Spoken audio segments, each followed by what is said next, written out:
continue on the hamster wheel, even when the whole world was crumbling around them, and every single corner and pocket impossible iteration. Everyone expected to be so solid, so steady, no room for shakes or tears or I'm not certain. Just keep plugging in the machine, keep moving. We need you, they would say. But who do they really need?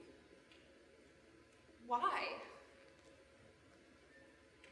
What happens when the dust settles and you look back on your life, all frazzled and frizzled and rotted to shreds? Getting up each day just to lay back down in bed, doing what is needed to keep the wheel spinning. Burnout, they call it. Waves crashing in an endless set, treading water, or more like the constant duck dive.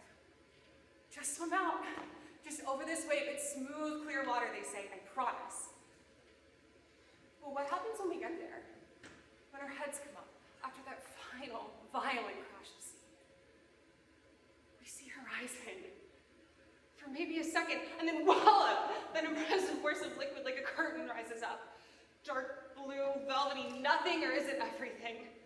You only have a moment to contemplate its magnitude before you take one gigantic breath and bam, you're back under it all, suspended in time and resigned, body limp and flaccid, pops of lights and sounds and colors, the water in your insides churning with the water around you.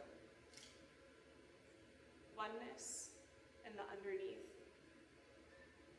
Surrender. But then, something changes. You hear your heart beating, or is it neurons firing, a light in the distance. And suddenly, you step back to yourself, your mortal body reminding you that breath and air are necessary, and you cannot let this behemoth swallow you whole. Or, I guess you can, but then all that's left of you is nothing and everything, and you can't do that now. You're a mother and a wife and a daughter and a friend, and so you flail your arms and legs, and one valiant attempt hurts the surface, and you open your eyes. You see the sun, the moon, a bird soaring across the sky. You exhale and almost float for a second. Until look.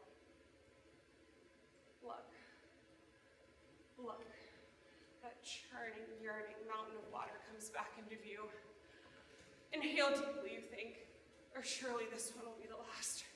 Dive down deep, swim, swim, swim. That bird, that solitary bird in the sky, you can't stop looking at her. Doesn't she seem to know something we're all missing down here in this whirlpool? Throw me a lifeline, you say. Let me soar above with you. I know up there is for me. I know it'll all make sense from up there. I'm not made for the trenches and toil. I'm a bird.